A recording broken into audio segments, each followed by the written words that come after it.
Gather round, it's Mega Podcast 2000. Hey there, hi there, welcome to the show's Mega Podcast 2K, the hottest pod in Atlanta, motherfucking Georgia. My name is Seth, I'm sitting across from Dana. How's it going? It's a beautiful day outside, as It is. Mr. Rogers would say. It's a beautiful day in Inman Park. Inman Park Fest was this weekend. Taylor Swift, a true force of nature, came through and annihilated me at my restaurant. It was ridiculous. I had to look at the numbers. I was shocked. I've never seen that many women in my life. All unattractive. No, I'm kidding. She is like projected to make $600 million off of this tour. I thought that was mind-boggling. Like Cristiano Ronaldo is making $250 million a year. Mm-hmm. This woman in 1 year, it's probably a year and a half when it's all said and done, $600 million, and sold out the Mercedes-Benz Theater 3 days in a row. That's absurd. Yeah. Props to her. I don't want to get on a Taylor Swift rant. It's just that's Why? good. That's good. I don't want the haters or the pod listeners. There might be some Swifties lovers out there, and I don't want to cross the line. You know what I mean? So I'm not. it's just that I'm not that big of a fan of her. I just don't. That's it. I see now. I just don't. Like. Yeah. No, I get it. I want to say inflated hype. Like if you had to put her on a scale of singers, is she in your top 5? Female That's singers? the thing. No, not That's even what I'm saying. close. That's what I'm saying. And so, because I was on my story, I compared her numbers to Beyonce's because it's ridiculous. Like Beyonce's projected to do $250 million, so that's less than half of what Taylor's gonna do. But like, I fuck with Beyonce. Mm-hmm. You know what I mean? Most people I know fuck with Beyonce. Mm-hmm. And it's like Taylor Swift, it's like I know her songs, but not like by choice, just because like they're fucking beat into my head. Mm-hmm. You know, since, I don't know, 20 years ago, maybe? I couldn't tell you one, man. If it came on, I might be able, but honestly, if you had to risk my life on it, it'd be like, is this a Taylor Swift song? Shake It Off, you don't know that song? Yeah, okay. That one, but you name another, I might be like, So then there's a DJ at the restaurant I work at in Inman Park. If you want to come find me, just go to one of these fucking places. And he's just leaned into it and just started playing Taylor Swift. Mm-hmm. And so it was just like probably 40 to 30 women in this place, just top of their lungs, singing, and I'll write your name. It was, but like, oh, brutal. I just think the fact that she's probably has a wider fan base than Beyonce, because someone told me this was like, she's got kids from like 9 to 10 to like older people to like. She also has a wider fan base, which is a very big fan base in the United States of America. No, yeah, but who are your top 5 if you just had to off your top of your head? If you're like, yo, women, just singers, like if you're like, this is top 5 over who I would go see, or it ain't even gotta be top 5, top 3. If you're like, I would see these female singers over Taylor Swift. Beyonce is number 1. And then it gets muddled because it's like, probably Mary J. Blige. Ooh, that's a banger. Yeah, that's a dance concert right there. Yeah. That's like you're dancing the whole time too. And then it's just difficult because wait, I'm forgetting. Rosalia is like my favorite. That's 3, so you can go 4 if you want. You can make your way down. Twigs. Okay. As far as female artists, FK Twigs. The Rosalia is like my favorite. Okay. You should look at my fucking Instagram reels. It's just Rosalia. It's just like her performing this song, that song over and over. Her doing the interview. Like, I'm a huge fan of hers. That's 4. But Beyonce is number 1. Number 1. Okay. Without a doubt. What about you? You got anything? I'd probably go, number 1, Kelly Rowland. Number 1, Kelly Rowland. I love Kelly Rowland. Wow. I just think she's very talented, underrated. I just love her. Number 2, Michelle Williams or whatever. No, or whatever. I'd probably be Mariah Carey for 2 because she's just bad. Like Mariah Carey. I mean, yeah, dude, like seriously, who doesn't want to see Mariah? Janet, what have you done for me And lately? she was here this weekend Yeah, as well. I know. That's why I would have seen her. That's 3. Give me 3. Mariah, Kelly. They're all panty droppers. Damn, I gotta throw someone else out there. I'm on 3. Let me. I wouldn't mind seeing Christina Aguilera. I ain't gonna lie to you. You know what I mean? You know what I'm saying? Like, I was watching. It was like a MTV Music Awards performance with her. And I mean, she was weird. Like, I remember her vividly. Like, come on over. I remember that video. I thought she was so attractive, but she was bizarre. She can wail as a singer. She could sing. It's just like, she wasn't as much of a dancer. Yeah, but singing wise, my goodness, watch out. Brittany really couldn't. Oh, she's a performer. Yeah, but she couldn't dance that well. Nah, not really. Or sing that well. Nah, she really. just kind of was like, I don't know. She had some kind of sauce. God rest her soul. If she was still alive, Whitney Houston ran out my 5. She was actually who was like up there. When you said singer. Yeah, that's what I said. If those were, and to me, all of them are better singers than Taylor Swift. Yeah. Well, because like every DJ I ever see has that plays I Want to Dance with Somebody, you know. This is a classic, man. Yeah. You just, But I brought a lot of, I'm sure, Georgians and Atlanteans, ATL aliens, all these business that came out here from Taylor Swift. So, I mean, I'm sure it did the city good, Big time. So, think about the hotels. I was talking with my neighbor, and we're looking at the Westin. You can see it from the crib, and all the lights were on. Like, partying. Yeah. They were like, There's white girl parties. Espresso motherfucking. What was that? Can White I get girl 7 wasted? espresso martinis? Was that like 2013 when they say You that? trying to die today? Wait, what? White girl wasted? I forgot when they were saying that a lot. I don't know, but yeah, I remember white girl. I mean, I've gotten white girl wasted plenty of times. But yeah, I just had to bring that up because it was fucking insane. My body still hurt. I'm still recovering from. I know it's like Atlanta weekend. Hawks got booted from the playoffs, so the show got pushed back. Yeah, that happened this week too, which was pretty funny because they were betting that Atlanta wasn't gonna, make it 2 games. Go that far? Yeah. And Jason Tatum was like, "I'm sorry, Janet. If I push your concert back or whatever, he was trying to get tickets. Stop playing, Jason. He was trying to get tickets to the show. I'd have done the same. Maybe thing in the Garden. The Boston Garden VIP. Yeah. But yeah, it was an I got an intense Atlanta weekend. hero though. Do we have a button for an Atlanta hero? Is there something we can hit for an Atlanta hero? Like someone, or give him a bunga, or is that a good? It'd be like, yeah, that's good. That's good. Yo, shout out to Christian the Curator. You can find him on Instagram as Christian_the Curator. So the band The Boot felled up in the top legislation this past week. So this dude has made like 6 keys to get the boots off, and he's selling them. So if you have a boot on in Atlanta, which if you live here, it's blasphemy. We've all been hit with them, except for me because I watch. I've never been hit, but a lot of people out here have been hit. But this dude made a key to take off the boots, and he's selling them. So, like I said, his name's Christian the Curator, and he's literally made master boot keys to unlock boots in Atlanta parking lots. APD is completely okay to get these keys and just bust yourself out of a private lot. Yeah. So, remember that's a hero right there. I mean, come on. The boots, I mean, I haven't been hit with it, but I know people have been hit with it. You know what I mean? And if you had a key to just get it out, you have to just, would you get it? I'd buy I'm not lying. I'd buy the key. I would hit this guy up. I followed him on Instagram just because he made the key. It depends how much the key is. I don't give a damn. It's more. I bet you'll be cheaper than getting the boot off.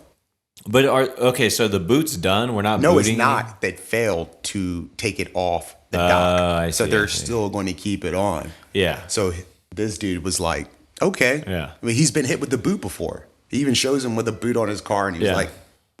Did you see that Governor Kemp's giving everybody money? Mm-hmm. You saw that? Mm-hmm. That man loves to give people money. Well, because they're love to vote for him. Yeah, exactly. It's like 250 Dude, a single person. Abram out by a lot of points. Not by we need to have a runoff. It was like, nah, it was clear. Oh yeah, the Very second clear. election. Very clear. Yeah, because he gave everybody that money. Mm-hmm. Yeah. I saw that getting a little too. Maybe we'll do some upgrades to the stew with that money.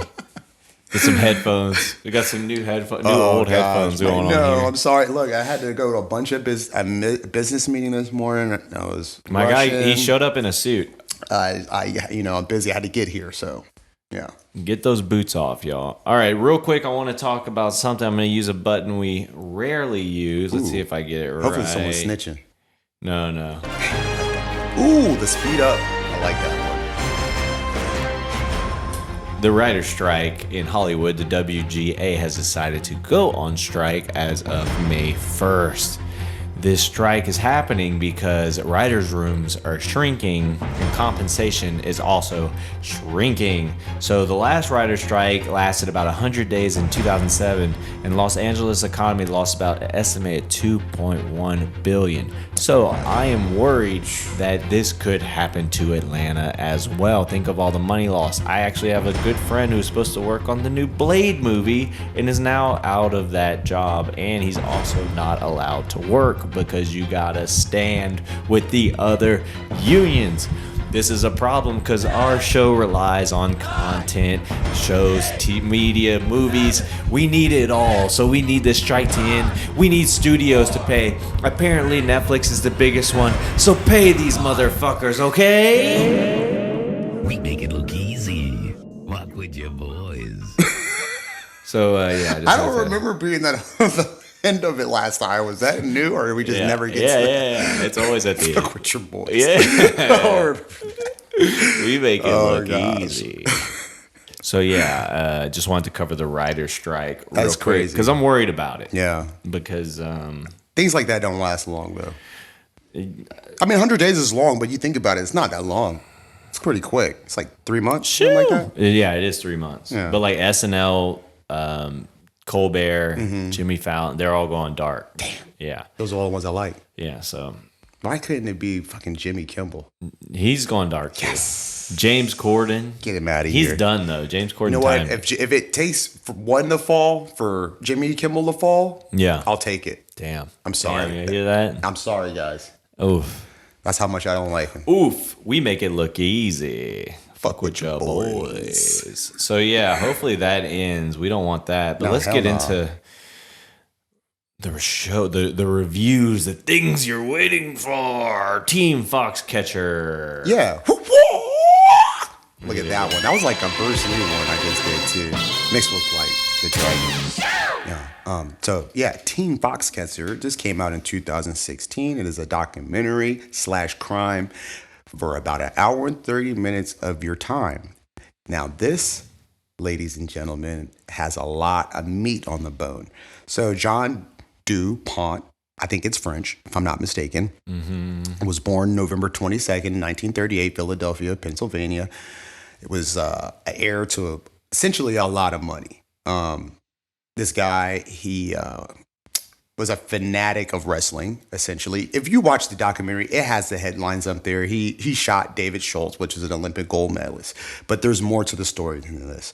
DuPont was actually convicted and found guilty, but mentally ill. So he probably served the rest of his time in a nice, comfortable jail cell with pudding and shit like that. But he died in prison. So Damn. the Schultz family Burn should in get some hell. type of, sense of condolence because, they shot, if you watch the documentary, you literally hear the gunshots and the guy, David Schultz, was like, hey, there's John outside. Let me go talk to him. Like, because at this time, it's weird because when I did the Waco review and I do all these documentaries on Netflix, they have this archaic VHS video. So I don't know in this time when you had a VH recorder, you were just like, I have this. Let me just record everything. Yeah. Because, a lot of people probably couldn't afford those back then when like 1980s, even 1990s for the most part, VCRs were a very predominant thing. So, a lot of these documentaries, they have literally straight up whole ass video. Well, I think the big difference was back then, as somebody who has used all Right. those cameras, is when you have a VHS, you just kind of roll on it. You Right. don't cut as much. You you just kind of keep it going. It's on the shoulder. You just keep that record button going. And people weren't as like, I don't think technically savvy to be like doing the cut, like hit and start. Right. They just kind of let it roll, It's more fascinating because like the Beekram and the Waco, these are all like, people have these footage. It's like they were taking, like, I don't know how big they were. I can't remember because I was just a kid back then. But, they're pretty godly looking devices, so you're carrying around this thing and just it was like a dedicated, it was usually somebody who was fucking loved film, like videoing. Like it was just different. Now everybody has a phone. So you know what I mean? People will record and stuff. But somebody who's like committed to buying a V8, you know what I mean? It was probably $1,000 at least, which was probably worth like $2,000 back then. And like, it's like, I'm gonna use that. I'm gonna use it. That's what I'm thinking. Why a lot of these documentaries are on Netflix and they're so good is because they have all this raw footage that they can put into the video. So it's not like the movies that they made, Waco, they made all these movies, The Bling, all these things. But when you have like the original stuff, it's like, how can you can beat the movie because you're literally looking at the raw stuff. So it's kind of great because I like watching these documentaries because they have such a plethora of like stuff, man. Like you're like, so this whole John DuPont's, they literally filmed everything. So DuPont's was fascination with sports eclipsed like his love for history because that's what he was. So he like moved to like swimming and doing like Olympic stuff. So he hosted like the pentathlon, which was like in 1965 in Australia. He hosted it on his property. Although he never dreamed his dream of like in Australia. No, on his property in Philadelphia. He has like an estate. Yeah, it's not like he has. It's big. Yeah. Okay. So full disclosure, there's a movie called Foxcatcher with Steve Carell. It's like a fictional version of this that I've seen. And he has like this huge property and it had like a building that would have like wrestling. Yeah, so in 1980 he changed his focus into freestyle wrestling. In 1985 he donated money to establish the varsity wrestling team at Villanova, for which he served as the head coach.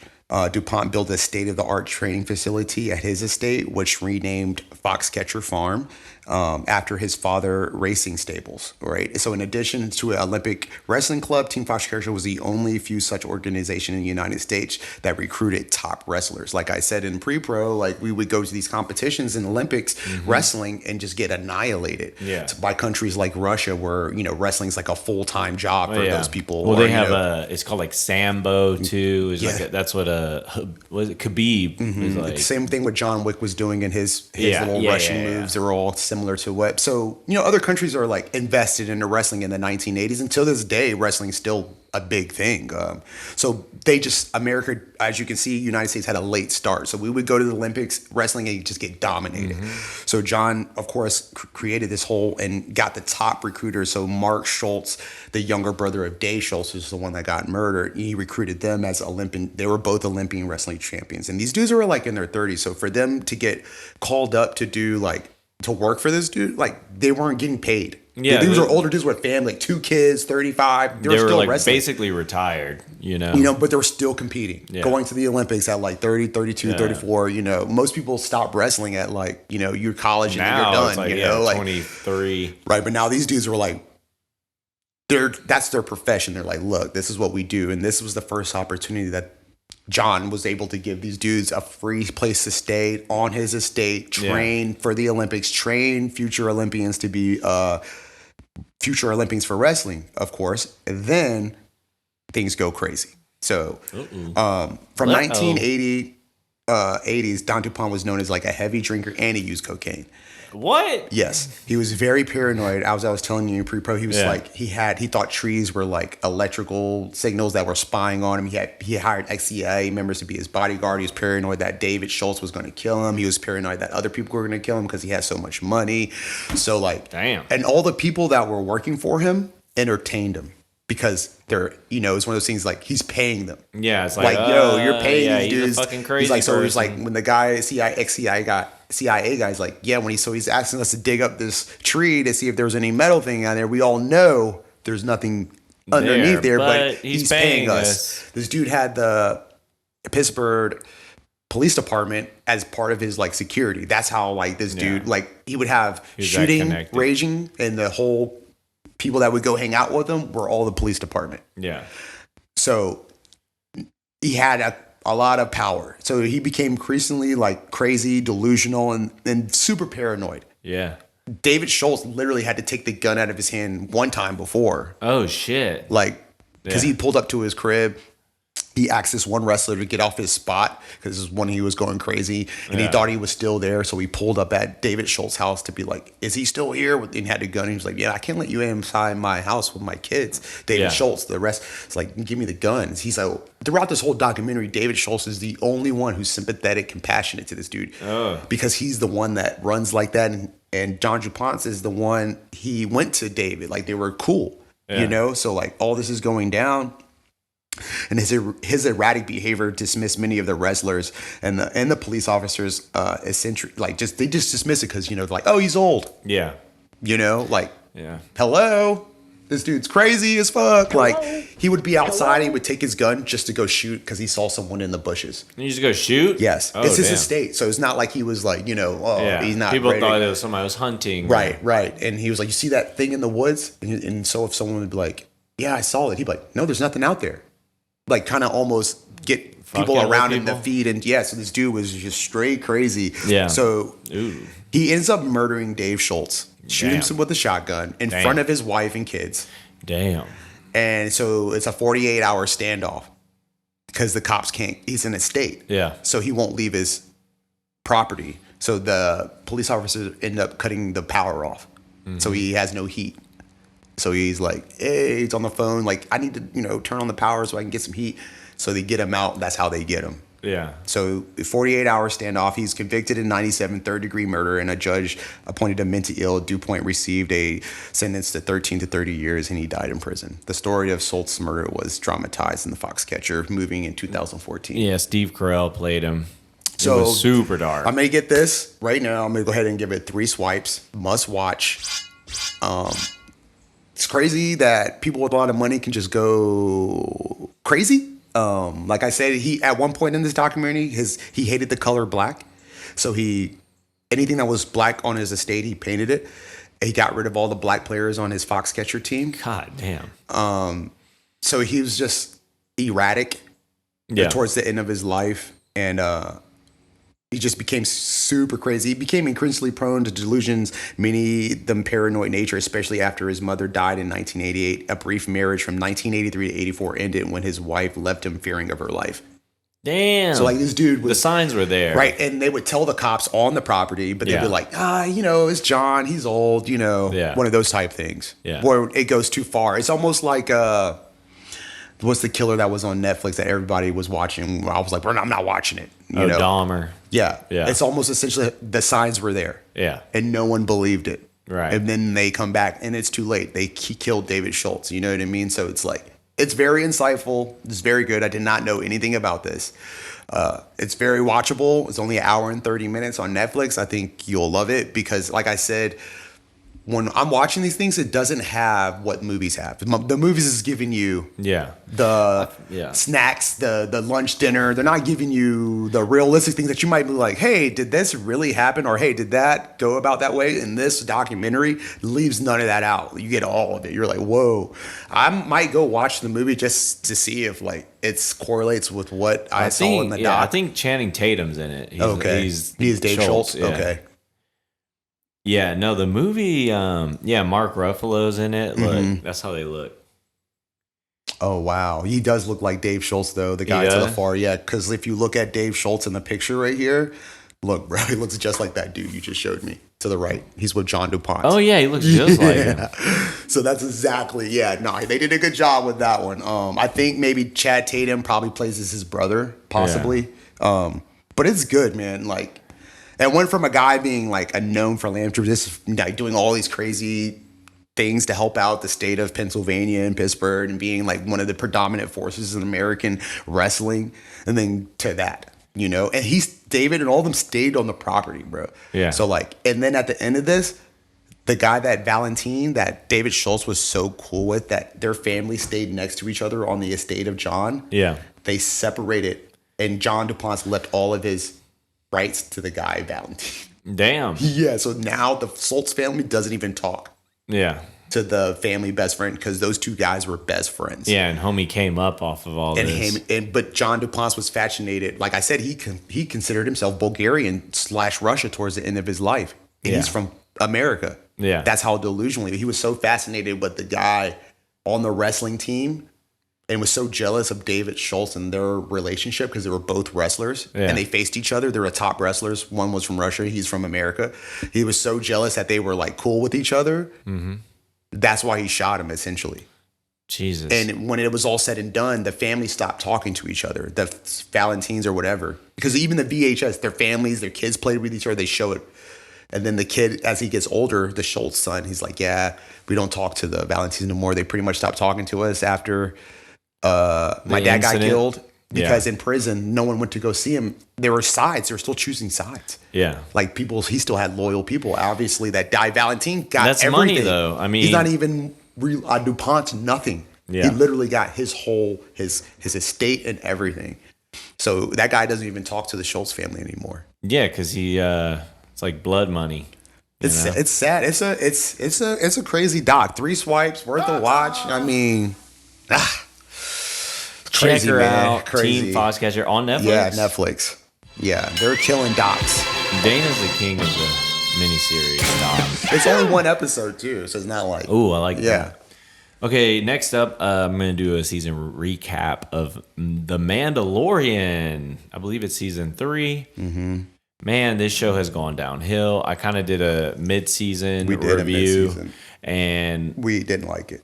It just nullified everything.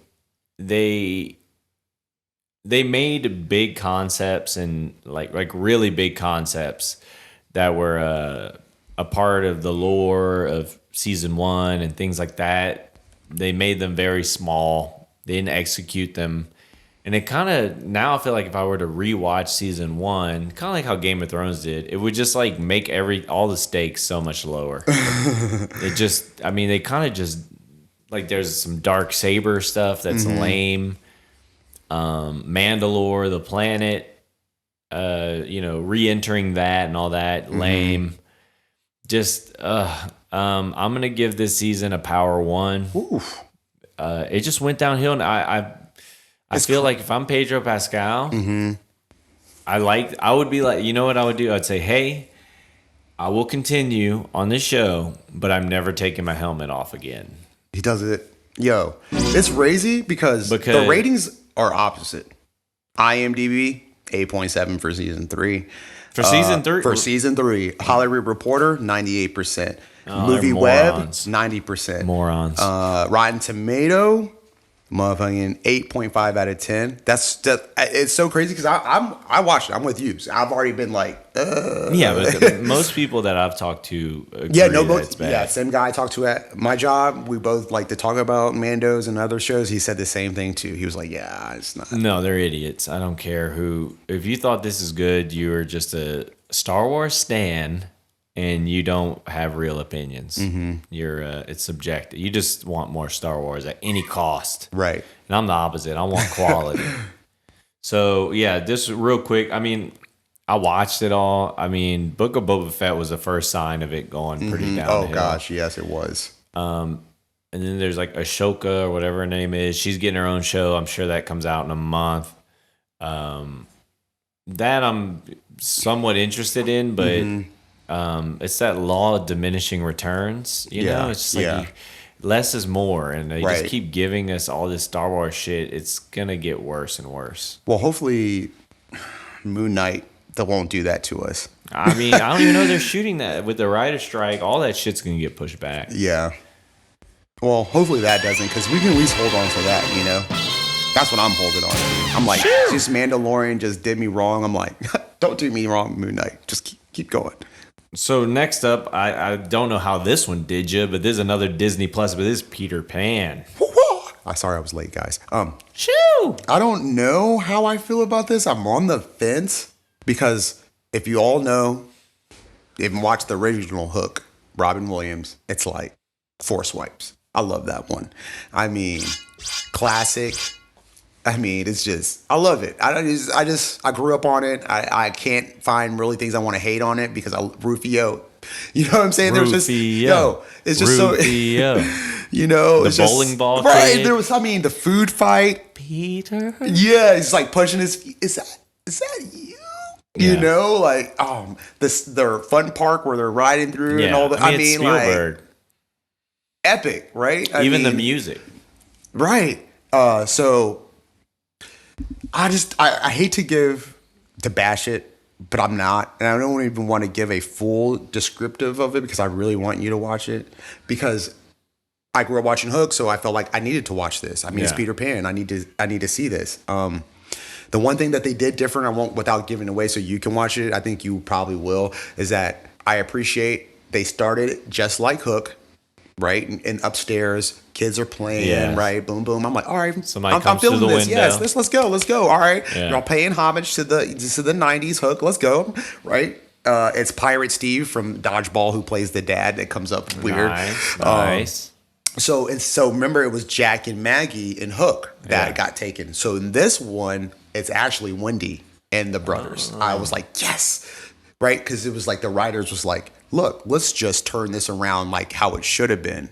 Because Maggie and Jackie was more like a freestyle right?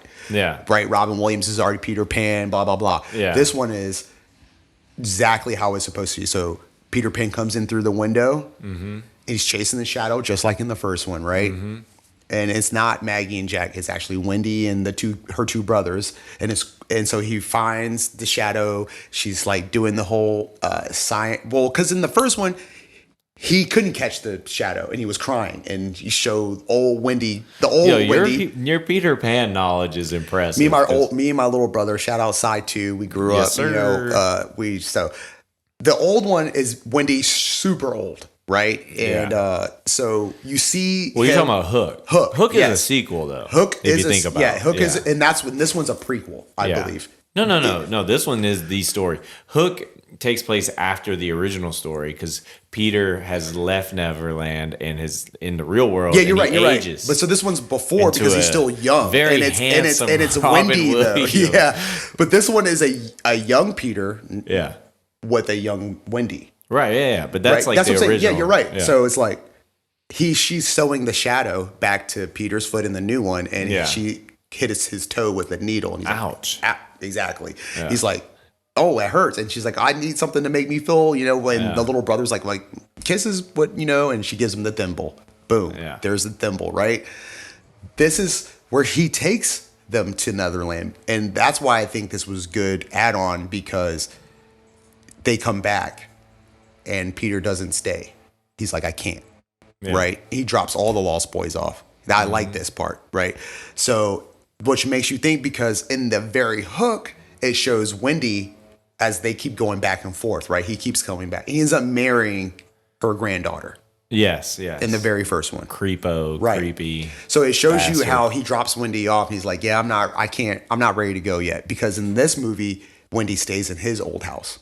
Okay. That's why he ends up going into that house, because he wants to go back to see if his mom's still there. Yeah. Well, isn't it okay? It was his old house. It's his old house. It's before Wendy and them even got there, right? Yeah. So that's why he was like, kept checking, because ultimately he misses his mom too. Yeah, he's just a kid that will never grow. So old. he's like, she takes up, they go, and he's like, it's only a one adventure. I'm not giving you a lot, and he's like, they go back. I'm not giving you the substance. I mean, we know this. Jude movie. Law plays Hook, and he does a damn good job. What is his name? Shmee? Shmee is played by he was always the best. Jim Hoff is fucking hilarious as Smeed. Jim Hoff? Yeah, Hoffman. What's his name? Hold on, I got it. Don't do it. Shmee. He plays Smee, and he still plays the funny. Okay, what about the crocodile?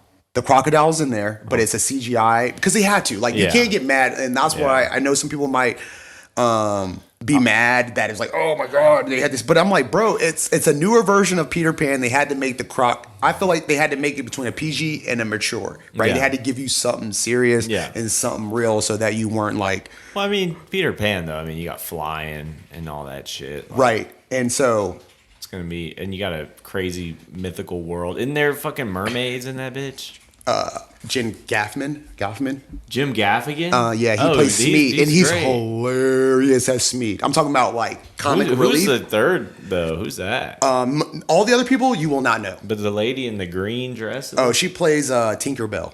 Her name is Yara. She's been in a bunch of stuff, but I don't know her. I'm not going to even say it. She's a panty dropper.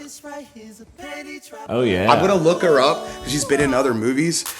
Do you think who is it? Remember the other Tinkerbell? Julia Roberts. Oh, Julia Roberts. Yeah, she was. I love Julia. Yeah. Yeah, I think she did a hell of a job. She was in Grownish, the girl that plays Tinkerbell. She was in Blackish. Okay. She's also in Salt. She was also in The Sun Is Also the Star. So like I said, she has been in plenty of movies. So now Blackish has whatchamacallit, her as Tinkerbell, and then the other girl as a Little Mermaid. Yes. And they have the guy who plays the kid, Alexander I think that checks out. Moley. He's like, and I want to say he's British actor, but he's obviously Indian complexion because that's what he obviously looks like in the movie. The fight scenes between him and Jude Law could have been more practice. Yeah, I was weak. Yeah, I mean, but it's tough. That's why I wasn't going to be so hard on him. So is Hook like, soft then? No, Hook is not soft. Okay. Jude Law plays a mean, mad motherfucking Hook, right? Mean, mad motherfucker. So it's cool because, like I said, it leads off because you remember in the original Hook, Peter kept coming back to Wendy and she kept getting older. Yeah. So like this shows he drops her off. He's like, I can't keep. I'm not ready. So it gives you that allure that he kept coming back and forth because he drops her off and she keeps going. Because in the original Hook, they do Ventures, they do the Brother and Wendy's, they do all, and they didn't have the tree. That was a swipe. I have to give them a negative. Ooh. They didn't have the tree to fly in like you're supposed to. And they did something else. I'm not going to give that away. They also fill you in on James Hook, his story, which is pretty cool. Peter, he was the original Lost Boy, and Peter bans his ass because he wants to go see his mom. Yeah. And so James Hook leaves because Peter's like, get out of here. You want to go see your mom? Yeah, and bitch. So he ends up floating at sea. He never makes it back to to see his mom. He's raised by pirates, brings the pirates back to Netherland, and that's how those two hate each other because he ends up floating out into sea. He never even sees his mom at all. So it's actually pretty good. But like, so like, and none of the so none of the kids even know that. Like even them, they're like, why are y'all even? And Peter's like, kind of an asshole for that. No, and he's mad, and he gets called. Wendy calls him out on that. It's like, and so he has to come to terms, which is why it's such like he was doing the same shit you were doing. Exactly, bitch. So he at the end, he's like, man, he's battling Hook, and he's like trying to save him. He's like, look, man, I'm trying to save you. Have a happy thought. And Jude Law's like, I can't. He ends up falling in the water. He doesn't die though. Wait. He doesn't die. Peter comes back. Big spoiler. He comes back, and he's like, because the ship is flying, because Tinkerbell like made it fly. I mean, I know how this shit ends. And that's why I was like, well, I'm worried about it. So he comes back after dropping Whitney and all them off. He's like, I can't go. I'm gonna go back to Neverland. Yeah. And so Hook comes out of the water like, fuck. You're like, you hear that? And then of course it's Peter Pan come back to save him because that's his homeboy. He realizes like that's my homeboy. I can't go leave my homeboy in the water. So he goes back and go get his A1. So it actually leaves off on a good note. But there's a clock tick. Okay, we don't want to get too into it. It's good though. Yeah. So I'm gonna give it a 3 swipe. Oh, you liked it? Yes, because I feel like I have to because it played in so much with Hook and then this new Peter Pan. I feel like the writers did a good job. I think they took both. Yeah. I think the writers, the same thing they did with The Thing, the new version, and the old version. They were like, we're going to pay homage. We're not going to do this wrong. We're going to do this right. And there was another live action Peter Pan in between. That came out like 15 years ago. I think it was called Pan. Yeah, Pan. And then there was also Finding Neverland, which was like about the author. But Pan was pretty cool. Yeah. And that's what I was like, oh, this is a little soon, but who cares? I think you'll like this one, though. Yeah. No, I love Peter Pan. We're males, and Disney, there's only, I feel like, Jungle Book. Yeah. And which weird, they had like an Indian tribe on Neverland. Yeah. And I know when you watch this, you're gonna be like, you're gonna be like, what the fuck does this have to do with anything? And I know when I saw that, I'm like, Steph's gonna be like, what the fuck does this got to do with Peter Pan? I'm like, so is this where they're putting all the Indians at? Like, it makes you feel like that when you're watching it because you're like, something's off here. Something's off here. Yeah, because Peter's he's friends with this Indian chick that always seems to save him. Yeah, and it's kind of like I don't remember this in the story. Yeah, you know what I'm saying? So, well, it's based on a book. Yeah, book, and I probably decided to leave that shit out. Exactly. Yeah. So yeah, the British. They just kind of do what they want. Yeah. So it's a 3-swiper. Like I said, I would like to get your opinion once you watch it to see what you think about it. So hell yeah. That's your Tinkerbell looking like that. Panty dropper. Not shoe, is sheesh. We're supposed to do a double up. Agent Carter, one shot. Man, and I'm kind of foolish for this. Shout out to Ben, who's not a listener. Bastard. Yes. I didn't know Agent Carter was on USA. Yeah. I'm like, that was like Burn Notice. That was Yeah. all these other shows that I Suits. did not expect that I didn't remember this being on there. So it was on there in 2015. But this is like a one quick shot, 15 minutes. Came out in 2013, but surprisingly enough, it like popped up as like a feature on Disney Plus. So I don't know if it was like they're trying to. I don't know. So British operative Peggy Carter joins the SHIELD organization as she researches for the Zodiac Key, which I have no clue about what that is. Agent Carter also goes in battle with the misogynist bureaucratic boss, Agent Flynn, because he's the one that's kind of like putting her back. He's like, we all know why you're here. Yeah. You're here because of Captain Man. You ain't, you know what I mean? Yeah. But then you find out that she's a bad bitch. Yeah. When she picks up the phone, it came out in 2013. I feel like this isn't a spoiler. It's a drama, spy, espionage, thriller, comedy, action, and adventure, all in 15 minutes. So it's a precursor to the show, Agent Carter. it's to the one that's already out, right? Technically. Yeah. So my thing is, are they doing this on Disney Plus to possibly do a revamp? Maybe, or they're just Because they left it trying on the cliffhanger. Yeah. I don't know, but the cliffhanger is the show Agent That's Carter. Agent Carter, Yeah. okay. No, because I think I remember this from like, it said 2013. Yeah. I think I remember this because She goes to like something like a dock or something like that. And she's up beating these guys' ass essentially. I remember Thurston at that time for Marvel shit. So I remember they dropped that on the internet and it was like, oh, cool. Right. It's on their big display when you go to Disney Plus. Like, it's like, oh, because I feel like I watched this like on a computer. I'm talking about, it's shot 4K. If you listeners, if you have this, let me go back to Peter Pan. Both on Disney Plus, cinematography wise, Power 4 swipes. Oh, dang. I'm dead ass. Like Peter Pan on Power on a fucking high def TV on 4K is crispy. Okay. Same thing with Agent Carter. I don't know if they went back and redid it since it's 2013, but when you're watching it, you're like, damn, this thing looked good. Like, okay. And the action move she does, I didn't know she was a badass. Yeah. Personally, I don't know nothing about Agent Carter. This is my first time looking at it, so it was like seeing her in this capacity. I didn't know she was a badass. Yeah. Her briefcase, she has like a club mallet, a knife. Well, there's like alternate what ifs, and there's an episode What If where she is I think Captain Britain or Captain Carter, but she's like has a shield and she like gets the super juice. Oh, okay. And she's like a version of Captain America. And she's Beast. Yeah. Essentially in this little 15-minute clip. Yeah. And I think you saw Doctor Strange, isn't she in it? Yeah. She is Captain America. Captain America in that one, Yeah. So it's been done before. I don't know. It's just a quick little 15-minute. I went right from there. I went right from there. And Agent Carter, who plays her, is Haley Atwell, is a freaking panty dropper as well. You know? All day. Yeah.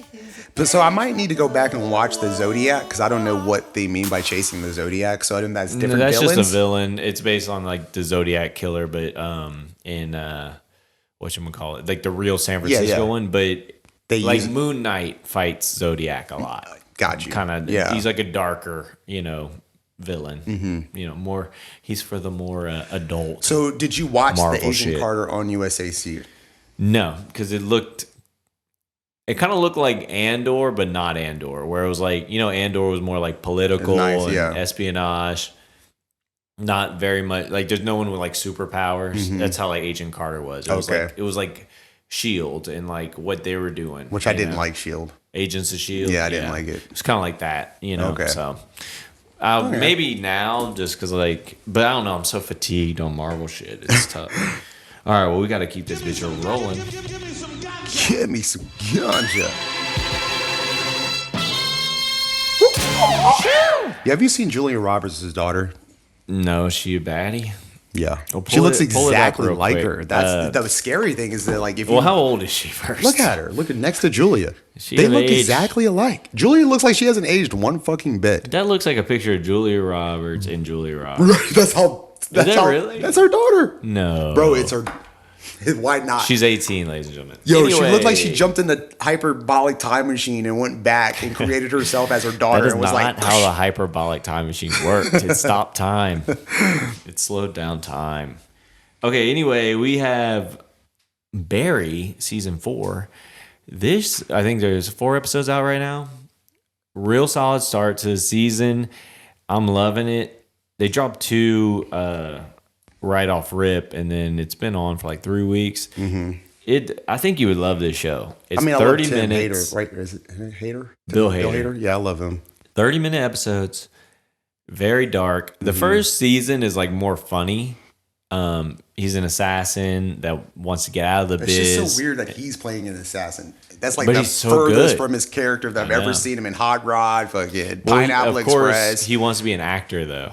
Oh, and Pineapple Express. That's what I'm just saying. Like his When he's high his as work fuck. is just like, and then you're like, Can I he's get an some assassin. flapjacks or whatever? He said, "Why are we in here, sir? Yeah. we should be telling this to the bees." And Yeah. it's just stupid, bro. Illegal. He's like, Yeah. oh, I love that fucking scene. That's a great movie. Then he stops. It just stops. I love that was a good that one. show and marijuana. Anyway, And then he said, "Why are there no girls in the army, sir?" This is, why are no females here?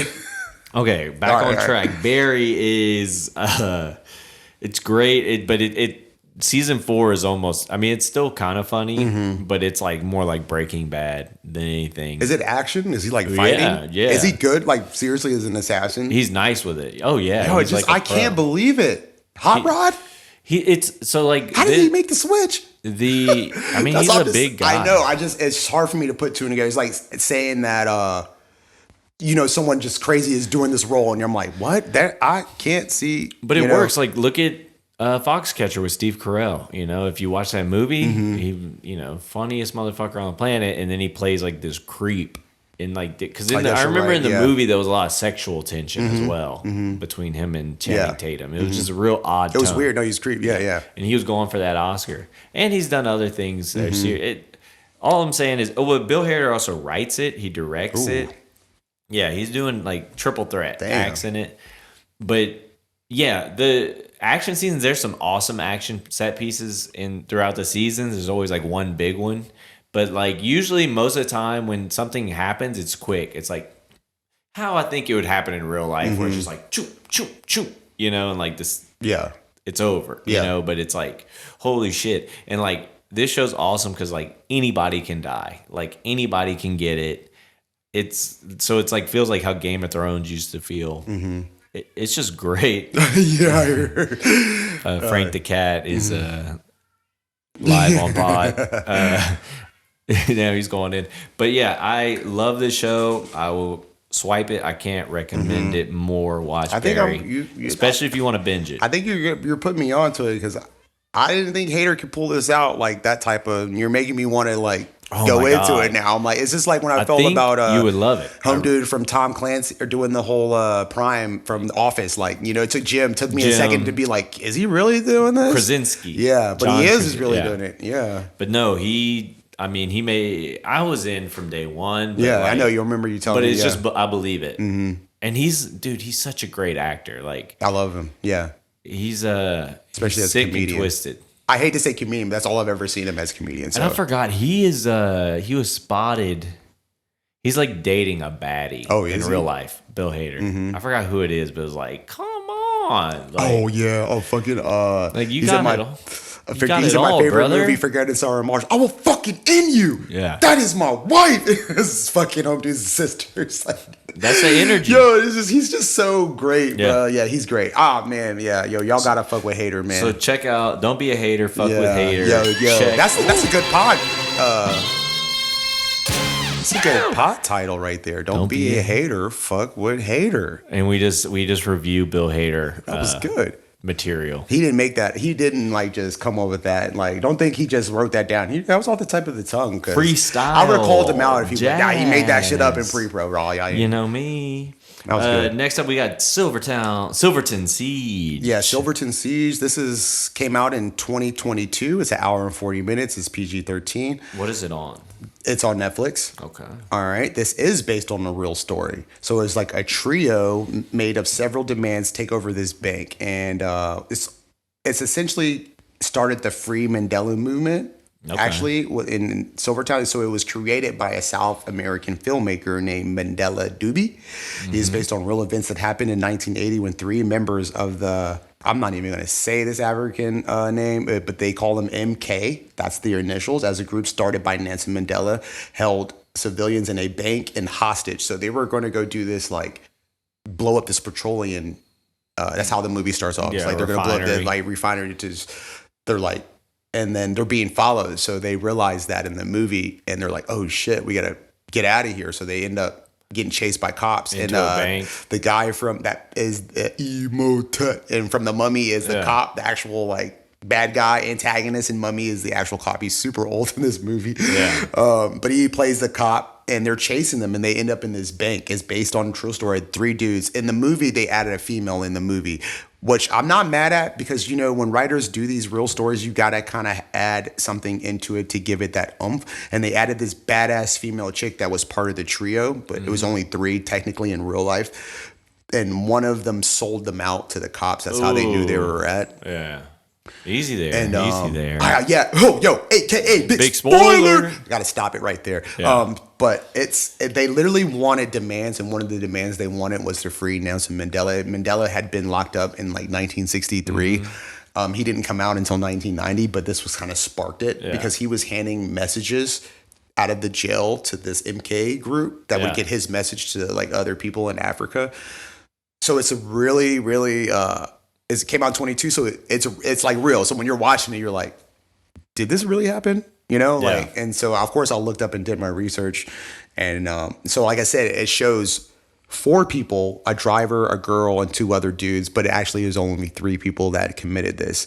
The girl didn't have nothing to do with it, but I liked it because it implemented, like nowadays, it implemented a female with power. Like, you know, it's just not just a men thing. That's what I liked about it, because it was like they didn't have to add that female even if part it wasn't into it. True. She was the baddest ass out of all of them, even if it wasn't true. But the story was true. It was 3 people, but it just, you needed, in these stories you got to add something. You can't just take that just because we don't know what happened inside the bank, right? Like no one really knows what happened, but those 3 people held him out.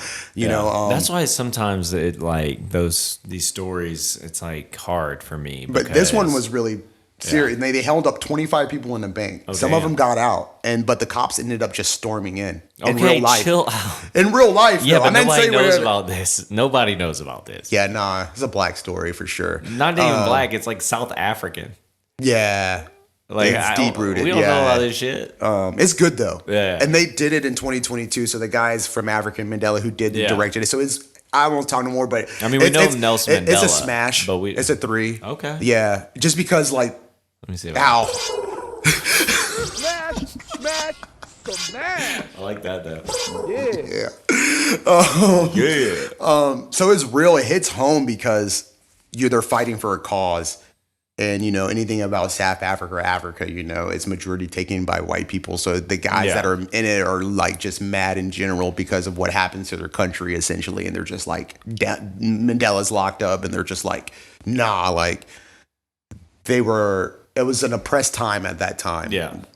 In the it's not in a documentary, it's a movie, but based on real things. So it's like, it's just good because they all, you know, I'm not gonna say anything else, but it's like, how much is your freedom worth? Yeah. In any general thing. Yeah. Right?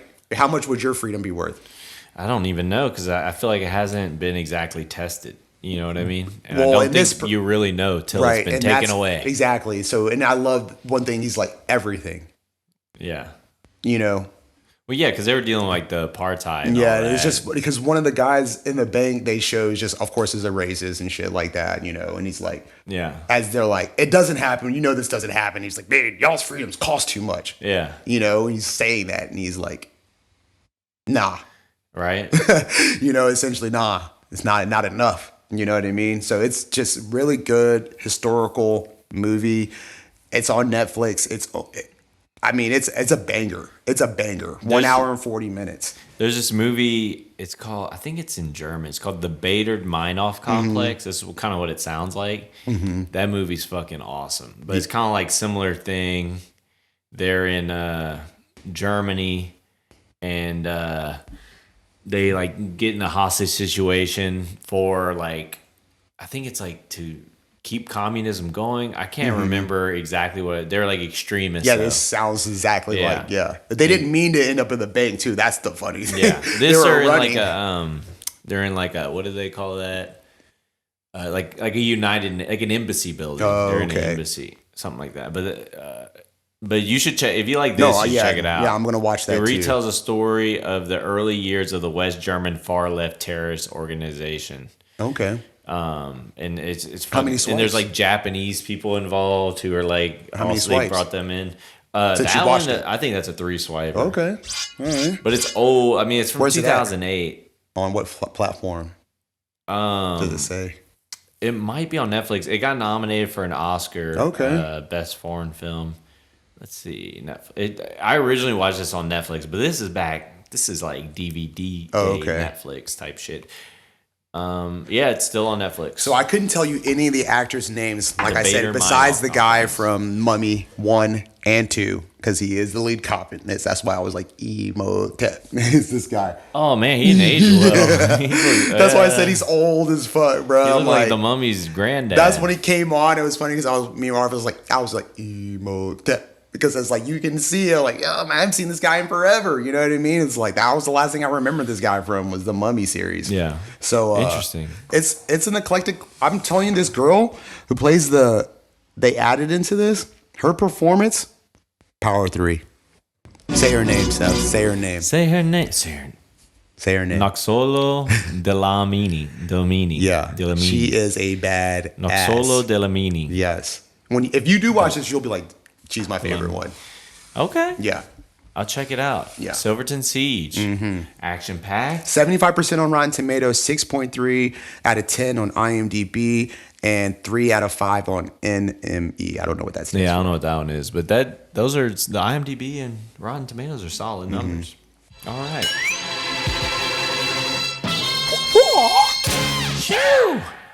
Next up, we have John Mulaney on Netflix, his newest comedy special. Those who keep up with the comedy Is that the one that says world. Johnny Baby or something like Baby J. I saw that, yeah. I was going to watch it.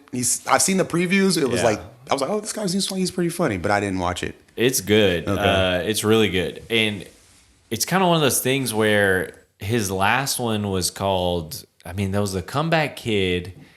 And then I'm trying to remember what the last one was called, but the last one was at Radio City Music Hall. I love that place. He always the way has it like looks. great venues. Like this one's in Boston. This venue is I don't know what it's called, but it's beautiful. It's got like Greek statues along the top. It's a beautiful building. The set design, it has like a different color for like different parts of the set. But he was on top. What is it called? Hits something. I don't know. The last one is amazing. I think it's like a masterpiece of stand up. And you're watching a guy at the top of his game just kill it. Then this guy is sober, and he talks about in his early stand-up. He falls off the wagon and starts doing coke again. Klonopin, Xanax, Adderall. That was his main 4. And he leaves his wife, gets Olivia Munn pregnant, which he actually really didn't talk too much about that stuff. Probably. Even though, but yeah, that bitch was like, nah, don't you ever. yeah. But it was pretty bad. Don't think you want to. It's almost like one thing you can't like. That's what I'm saying. You can't talk about. Yeah. Like Kevin Hart. It's he just got that railed low. for his ex. Yeah. Remember, he got they called him out. You can't do that.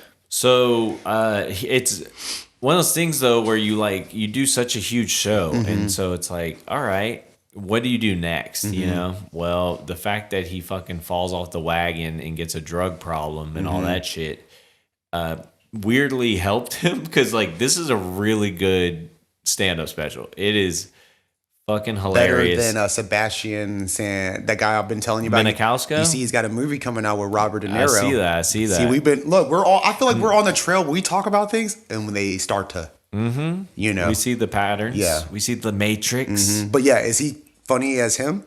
Oh, I like Mulaney way better. He's Okay. more my style, though. He's so funny. It's like the way he tells a story, and then he throws in these little like zingers at the end of things that are just so funny. His shtick is so good. It has not gotten old.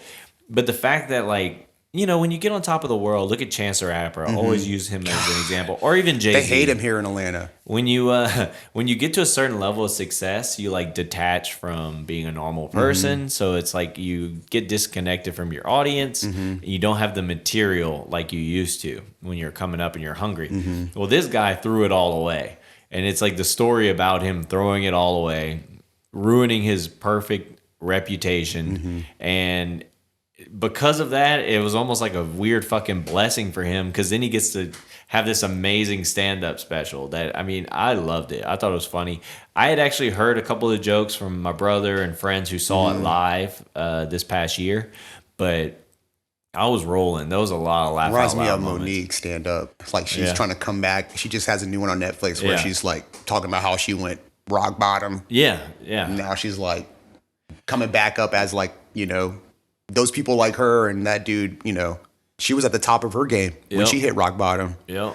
So I'm probably sure it's similar to No, him, dude. it delivers when you have some kind of real humanizing story to tell, you know, because we've all been in our low points. I mean, his is awful, and he's not scared to go there. And he even says at one point that like these are the stories that he's like willing to tell us. So he probably went real low, but he explains like how he got his prescription drugs, how to get prescription drugs from a doctor. That fucking spiel's funny. How to steal money from yourself. There's all kinds of things, because he's tried to like stop himself, and of course he was an addict, Right. You know, he had a full on celebrity intervention. It's must watch if you ask me. I'm gonna give it a power 3. I think I might go watch it later before the games come on tonight. Yeah. It was refreshing too, because it's like he is not an angry comic in any way, and he has every reason to be angry. Now, does he have a little resentment? Of course, but he is not like Bill Hader, Bill Burr. Yeah, I can't stand that. And the other older dude like with the him. glasses who gets real mad too. Like, Yeah, what yeah. the fuck is that, bro? Yeah. So I can't stand that shit. And that's the thing. Normally, his stuff is cute, but it's different with this, because it's like he's doing the cute stuff, but he's talking about a very dark time in his life. So, I mean, I loved it. I highly recommend it. And I mean, the man is killing it. And I'm just thankful he made it, because, you know, worst case scenario, he's dead. He's Chris Farley, you know, because he's that bad, you know. Yeah, Chris Farley's story is sad, bro. Yeah. And I mean, that's what I'm saying. Like, he has redemption, you know, so check it out. And just the fucking the set or whatever, the venue is fucking gorgeous. Like, I want to just go watch a show. Surprised he didn't come to Atlanta, because that's where every He comedy. did. Okay, that's what's weird, because everybody has been doing their main thing here. If you notice, like we've But he had did like the 4 or 5. Roxy. So he did it. The Moxie or the Roxy? Atlanta Roxy. Oh, okay. By you. Oh, he, okay. yeah, he did it, but it was like real early in this hour set. So I think, and it was like real early after, you know, him getting back to being sober and shit. So it was still like rough, you know, and he was doing like so many shows because he owed a lot of money. Oh, yeah. damn. So I check it out. It's fascinating. So Monique, Marlon, and Chris Rock all did theirs in Atlanta. Oh yeah, for sure. Like Yeah, all of them. Yeah. I didn't even know Monique didn't do it until I was But the watching thing hers. is, John Mulaney is gonna work better in Boston. Oh, no doubt, no as doubt. a, you know, squeaky clean white boy. Yeah, you know? only Taylor Swift can come here and clean up. Yeah, right. That bitch is different. Yeah, what if we lose followers because of our distance with Taylor Swift? I don't care. We'll be all right. Yeah, we'll be all right. Okay, so just last upcoming June. I like your there's Dune no shirt. Date. You like? Thank you. I just got it. This is the upcoming, bro. He's coming up here in November. Your boys, watch it. Look, you hear it first. You know I'm there Thursday Dune night. 2 breaking numbers. You think it's going to be? I'm only doing it because I know that you said Mario. Mario has crossed $1 billion. Mario, but I don't know, man. Flash looks so fucking good. Flash ain't gonna do. It just looks good. Like the perspectives things. from it, from like how they did it. I'm just thinking like, dude, the different multiverse, how he went back, different versions of himself. It just Michael Keaton. I mean, that's the trump card right there. The fact that they couldn't cancel Ezra Miller. To me, because the show, the movie is like that much of a banger. Yeah. You know that Warner's like, I mean, we're looking at $1 billion. He's a piece of work, but hey, man, like he works for the Flash. You know, like I mean, he might get right here soon. Maybe so. We shall see. But Dune, Flash, I think those are gonna break. He is a they though. I always gotta say that. Just let people know. They or they. Yeah. They and them is Ezra Miller. Mm-hmm. Dune's breaking numbers. Yeah, they released some new set photos. Because your boy's a panty dropper, and all the girls are gonna want to see him. That's why. It is a male panty dropper. Yeah, you know he is. Come on, man. Yeah, that's the one. Which one? It'd be this. All right, we get out. Yeah, let's get back. Biscuit is right here. Yeah, he's a male panty dropper. Girls are gonna turn out just to see him and Zendaya at the show. Come on, man, they're gonna turn out 100%. You know, and what's cool too is they have pictures of 2 new characters that I've been like. Oh, that they showed already. Yes, but one you could see the face. The other one's it's Austin Butler is playing. Okay. He's like the Agent Smith to Neo for Paul, for Timothy Chalamet. I just want to see that. I want to see them walk with the sandworms, like actually do that thing. Oh, ride them. Yeah, I want to see that place where they're from, where they're going. Yeah. I want to see all that. Yeah. Like, you know what I'm saying? What are they called? I don't know. Like, I just want to see all that. I want to see more fight. I want to know more about the sand people. Like, that, because they didn't give you that. Yeah, they didn't give you that, of course, because it's a long movie, but they were getting to it. But it's like, I wanted, once they stopped it, and I was like, well, so that's where Paul is heading. Mm-hmm. Yeah. And it's going to take. What's Zendaya, right? She's taking him. Yeah, and it's going to be a time jump. It's a time jump? He's going to be out there with them, like, learning their ways. But he already learns their ways. He's a prince. Oh, no, you'll see. Oh, okay. Yeah. So it's like he got the school version. Yeah, you got the light. You got the light version. Where he's about to really dip his toes in that shit. And it's going to get crazy. Okay. More action? Because the first one was like... More action and more psychedelics. Okay. Yeah, it's going to get trippy, man. Batista's still going to be in it? Yep. Yo, he works. This dude's working. Yeah. This dude's like... I don't like... When does he have time off? Thing. Like, what's... Not right now. You got to strike while the iron's hot. I mean, he's been hot. Yeah. Ever since the Army of Dead dropped, and he's been doing like before that when he did. No, because he had another movie. I just can't remember. Yeah. Oh, that was so good. I forgot about that one. Yeah, that was fire. Yeah. So that was fire. That was a good one. He was like that fucking nurse assistant and shit. So he's been doing his thing. Yeah, right? yeah. He's been on the grind. Blade Runner 2049. Yeah, you're right. You're right. You're right. The small glasses. Oh, so good. You forget he's a wrestler. Forgot. That's why I think I'll hold him over the Rock. Just give it some time. Oh, also, Guardians of the Galaxy drops this week. They don't look like it's going to do that well. The projections are dropping. They're giving everything away in previews. I've quit looking. I'll be there probably Sunday. Mm-hmm. I would like to go opening, but I'm working. But yeah, check that out. I will be watching that, and I will let you know how that is next week. I'm going to go see Fast when it drops May 5th. Oh, Lord have mercy. Oh, so it's the same week? I think it's either May 5th or May 4th, one of the two. Yeah. Okay. Alrighty, y'all. We'll Number catch 10. y'all next week. Thanks y'all for rolling. We're going out on Thundercat and Tame Impala. They dropped a collabo together, so you know I had to... That's like your type of collab, too. Yeah. And that's the show.